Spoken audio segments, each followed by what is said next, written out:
After Russia, together with the countries of the Third International, defeated the German Empire, peace was established in Europe, which however did not last even a year. On July 16, 1940, Russia declared the start of war with the countries of the Third International, intending to return the countries of Transcaucasia under its control and cleanse Europe of the Red Plague once and for all. Over several months of fighting, the Russian army managed to completely establish control over Georgia and Azerbaijan, while Russian troops in Europe managed to significantly advance to the west, forcing the Rhineland and Belgium, controlled by Paris, to capitulate, beginning to advance deeper into French territories. Meanwhile, the Entente countries, which declared war on France and Britain several months before the start of the armed conflict between Russia and France, suffered one setback after another. On June 24th, the Kingdom of Sardinia announced its surrender, and on September 20th of the same year, British troops captured Lisbon and the entire Portuguese mainland. At the same time, the Entente countries were unable to achieve any success at sea and in the air. In addition, Egypt wanted to expand its sphere of influence in North Africa, declared war on the French Republic by launching an offensive in Tunisia, which forced the French and Canadians to transfer a significant part of their army to the front in Africa. And if Russia manages to crush Britain and France alone, then Russia will become to be de facto hegemon in Europe.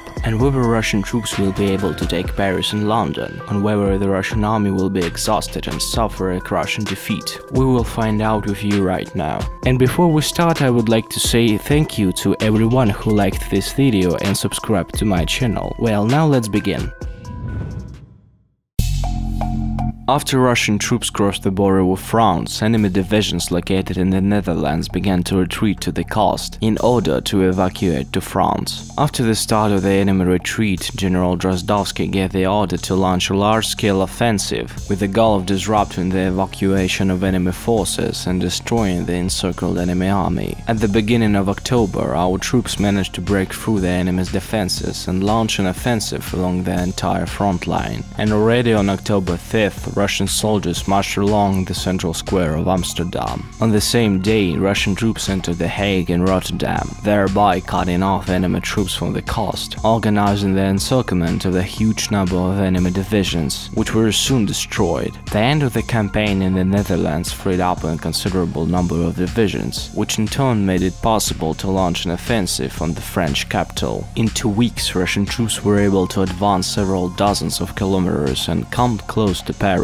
beginning an assault on the city. Meanwhile, troops under the command of Sergei Markov successfully crossed the Rhine and besieged Strasbourg. At the same time, our army achieved serious successes in the north of France, encircling more than 10 divisions of the Third International near Dunkirk. After the breakthrough of Russian troops, Paris was in an extremely difficult situation, and in order to prevent the fall of the French capital, the forces of the Third International launched an offensive in the Ardennes, with the aim of encircling the Russian army in France. In addition, British and French troops began carrying out landing operations in the Balkans and northern Germany, which forced the Russian generals to withdraw a considerable part of their forces from the main front in order to destroy the armies of the International located in the Balkans and Germany. And although the landings of enemy forces significantly slowed down the advance of Russian troops, they did not stop it completely, and already in mid-December, Russian troops took Luxembourg and made significant progress in the north of France. Meanwhile, bad news came from Austria, where Franco-Italian forces, after months of devastating fighting, managed to take Vienna, forcing the Austrian Emperor to flee to Russia. The leadership of the Hungarian Republic, fearing that the Red troops would not stop at capturing Austria and would launch an offensive on Hungarian territory, forced Budapest to decide to enter the war on the side of the Entente. Meanwhile, the 11th and 12th armies formed in Poland set out to destroy the British landing forces in Dalmatia and Albania. The creation of reserve armies made it possible to return regular units to the main front and continue the offensive deep into French territories. Soon after this, the troops of the Third International were completely driven out of Benelux, and the initially successful landing in the north of Germany was completely defeated.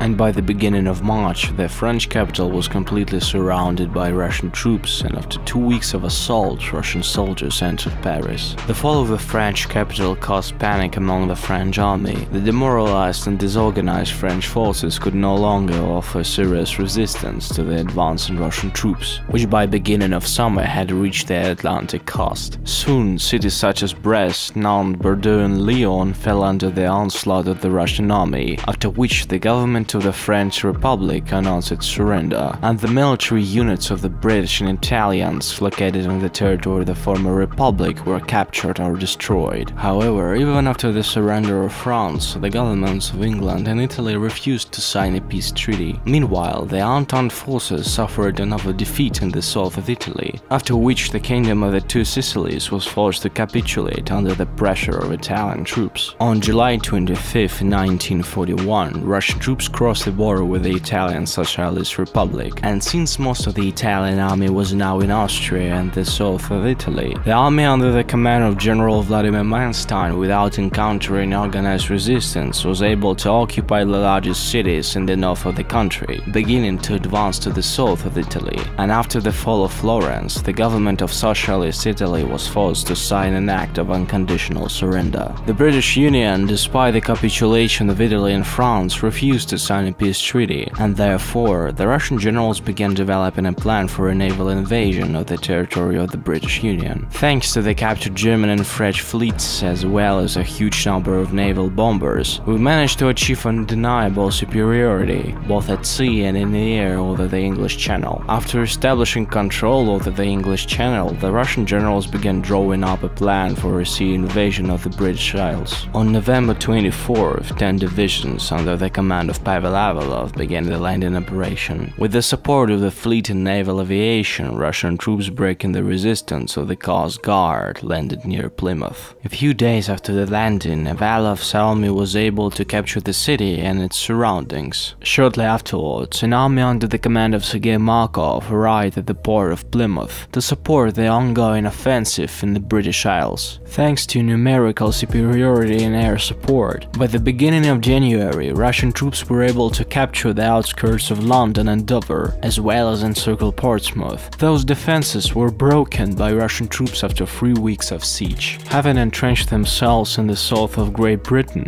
Avalov's troops launched an offensive with the goal of occupying the largest cities in the region. By mid-February, the British abandoned Birmingham and Leicester. In addition, the Russian army managed to surround Bristol and Cardiff, which were recently occupied by the Russian army. By the end of the month, London was completely cut off from the rest of Great Britain. The siege of the English capital lasted more than a month, and on March 26, 1942, London fell under the onslaught of the Russian army. However, even after the fall of the capital, the British communists refused to stop fighting. Arriving reinforcements under the command of General Baldyrev began a large-scale offensive in the north of England. On April 17th, Balderev's army occupied Sheffield, and after 10 days of a bloody siege, Manchester and Leeds fell. The fighting gradually moved to Scotland, where Russian troops were supported by detachments of Scottish separatists wishing to secede from Great Britain. Active hostilities continued for several more weeks, and after the fall of Liverpool, Edinburgh and Glasgow, the remnants of the British army laid down their arms. After the surrender of the British Union, Russia became the de facto hegemon on the European continent. According to the peace treaty signed in St. Petersburg, the territories of Württemberg and Baden passed under the control of the South German Confederation. The Confederation of the Rhine became a state completely dependent on Russia. As for the Benelux countries, the previously lost northern territories returned to the control of Belgium. In turn, Belgium, the Netherlands and Luxembourg also became vassal states dependent on St. Petersburg. As for Italy, an agreement was signed between the Russian government and the Kingdom of the Two Sicilies, according to which St. Petersburg transferred all the territories of the Italian Socialist Republic, with the exception of Istria, under the control of the kingdom on the condition that Naples would sever all relations with the Entente countries and become a member of the Russian alliance. As for defeated France, the government of Philippe Pétain, who was in exile, demanded that French lands be transferred under the direct control of the government located in Algeria.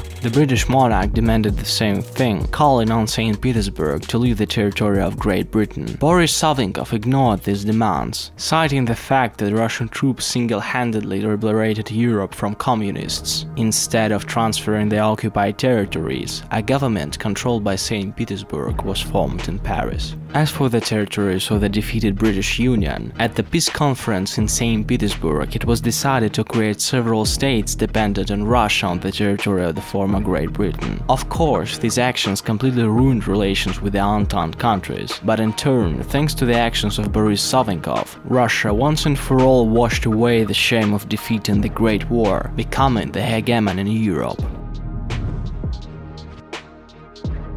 Like and subscribe to the channel for more interesting HOI4 videos. Have a nice day, see you soon guys.